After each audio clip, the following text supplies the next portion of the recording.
അല്ല അത് പാണക്കാട് എല്ലാവരും സന്ദർശിക്കുന്ന ഒരു സ്ഥലമല്ലേ. മാത്രമല്ല മലപ്പുറത്ത് നിന്ന് UDFൻ്റെ ജില്ലാ ക്യാമ്പ് നടക്കുകയാണ്. അതിൻ്റെ ഉദ്ഘാടനത്തിന് ഞങ്ങൾ എല്ലാവരും കൂടി ഒരുമിച്ചാണ് ഇവിടെ നിന്ന് യാത്രയാകുന്നത് പാണക്കാട് നിന്ന്. അവിടെ ഈ പരിപാടിക്ക് വരുമ്പോൾ എപ്പോഴെല്ലാം വരുമ്പോൾ അവിടെ സന്ദർശിക്കാൻ പറ്റും അപ്പോഴെല്ലാം സന്ദർശിക്കുകയും ഞങ്ങൾ കൂടിയാലോചന നടത്തുകയും ചെയ്യും. കാരണം ഇന്ന് ഞങ്ങളുടെ ഏറ്റവും വലിയ കരുത്തെന്ന് പറയുന്നത് ടീം UDF ആണ്. 2026 ഉജ്ജ്വലമായ തിരിച്ചുവരവിനുള്ള ഏറ്റവും വലിയ ഞങ്ങളുടെ കരുത്തും ഞങ്ങളുടെ ആത്മവിശ്വാസവും ടീം UDF ആണ്. അതാണ് നിലമ്പൂരിൽ ഞങ്ങൾ തെളിയിച്ചത്. ഞങ്ങളുടെ നേതാക്കന്മാർക്കും പ്രവർത്തകർക്കും ആത്മവിശ്വാസം ഉണ്ടാക്കിയ ഐക്യമാണ് UDFിലുള്ളത്. അപ്പം ഞങ്ങൾ പീരിയോഡിക്കലായി കൃത്യസമയങ്ങളിൽ കൂടിയാലോചനകൾ നടത്തി പരസ്പരം ആലോചിച്ച് വേണ്ട തീരുമാനങ്ങൾ ഒറ്റക്കെട്ടായി എടുത്ത് അത് നടപ്പാക്കുന്ന ഒരു രീതിയാണ്. എപ്പോഴും കൂടിയാലോചനകളാണ്. എല്ലാ മാസവും UDF യോഗങ്ങൾ ചേരും, പരസ്പരം ആലോചിക്കും, എല്ലാം പരസ്പരം പങ്കുവെച്ചുകൊണ്ടുള്ള ഒരു മുന്നേറ്റമാണ് ഞങ്ങൾ നടത്തുന്നത്. ആ തെരഞ്ഞെടുപ്പിനുള്ള മുന്നൊരുക്കങ്ങളുടെ തയ്യാറെടുപ്പുകളുടെ ഭാഗമായിട്ടാണ് മലപ്പുറം ജില്ലയിൽ ഈ ക്യാമ്പ് നടക്കുന്നത്.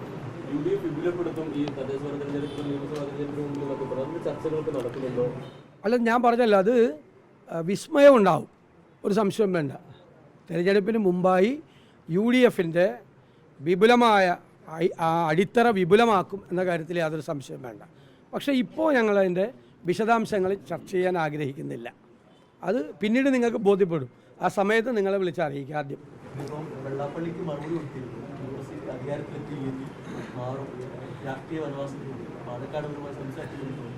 അല്ല, ഞങ്ങൾ പറഞ്ഞത് തിളക്കമാർന്ന വിജയത്തിൽ UDFനെ അധികാരത്തിലേക്ക് തിരിച്ചു കൊണ്ടുവരാൻ കഴിഞ്ഞില്ലെങ്കിൽ അദ്ദേഹം പറഞ്ഞതുപോലെ രാഷ്ട്രീയമായ വനവാസത്തിന് പോകുന്നതാണ്. അത് ഞങ്ങളുടെ കോൺഫിഡൻസാണ്. ഞങ്ങൾക്ക് ഉറപ്പായി ഉജ്ജ്വലമായ ഭൂരിപക്ഷത്തോടു കൂടി തിരിച്ചു വരാൻ കഴിയും എന്നുള്ളതാണ്. അത് UDF മുന്നണിയിൽ നിർണായകമായ പങ്കുവഹിക്കുന്ന രാഷ്ട്രീയ പ്രസ്ഥാനമാണ് മുസ്ലിം ലീഗ്. അതിൻ്റെ പൂർണ്ണമായ പിന്തുണയുണ്ട്. നിങ്ങൾ നിലമ്പൂരിൽ കണ്ടതല്ലേ, ഞങ്ങൾ പറഞ്ഞപ്പോൾ നിങ്ങൾ വിശ്വസിച്ചില്ലല്ലോ. ഒറ്റ പാർട്ടിയായിട്ടല്ലേ പ്രവർത്തിച്ചത്? ഒറ്റ പാർട്ടിയായിട്ടാണ് പ്രവർത്തിച്ചത്. ഇന്ത്യയിലെ മുഴുവൻ സഖ്യങ്ങൾക്ക്, കോയലിഷന്, മുന്നണിക്ക് മാതൃകയാണ് കേരളത്തിലെ UDF. ഇന്ത്യ മുന്നണിയും അതുപോലെ ആയി വരുമെന്നാണ് ഞങ്ങൾ ആഗ്രഹിക്കുന്നത് ദേശീയ തലത്തിൽ.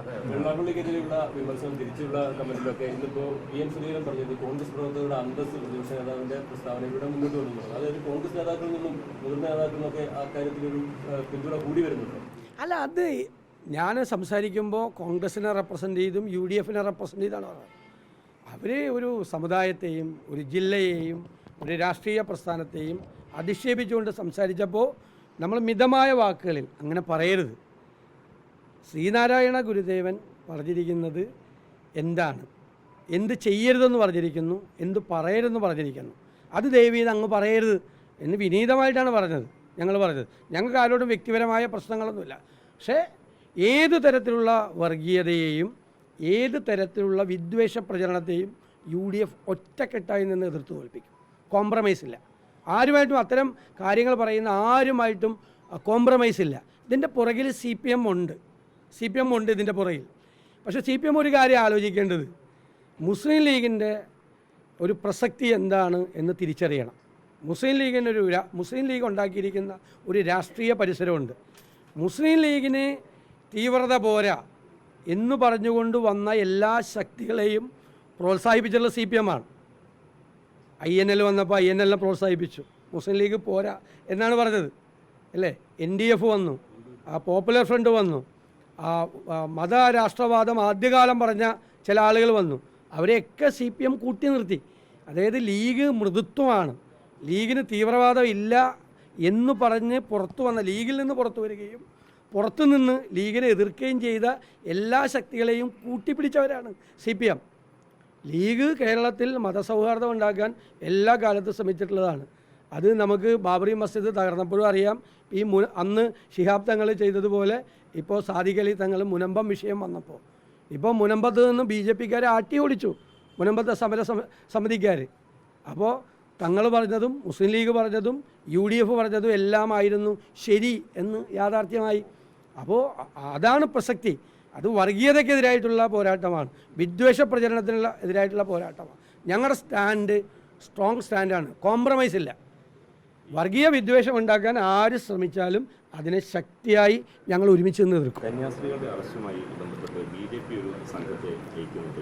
UDF ഇനി എങ്ങനെയൊക്കെയാണ് അല്ല, ഞങ്ങൾ അതിശക്തമായിട്ടാണ് അതിനെ നേരിടുന്നത്. ഞങ്ങൾ കുറേ നാളായി പറയുന്നു, രാജ്യത്തുടനീളം ക്രൈസ്തവരെ ആക്രമിക്കപ്പെടുകയാണ്.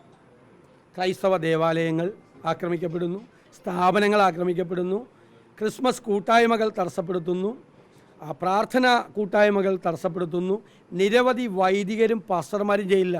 ഏറ്റവും അവസാനമാണ് നിരവധി പേരും മർദ്ദനമേറ്റു വൈദികർ. 90 വയസ്സായ ഒരു വൈദികനെ കൈ പുറകിൽ കെട്ടിവെച്ച് മർദ്ദിച്ചു. 90 വയസ്സായ വൈദികനെ. ഇപ്പോൾ 2 കന്യാസ്ത്രീമാർ ജയിലിൽ കിടക്കുകയാണ്, ഒരു കുറ്റവും ചെയ്യാത്ത 2 പേര്. അപ്പോൾ പാർലമെൻറ്റിൽ നിന്ന് കോൺഗ്രസിൻ്റെ ഒരു ഡെലിഗേഷൻ ഛത്തീസ്ഗഡിലേക്ക് പോയിട്ടുണ്ട്.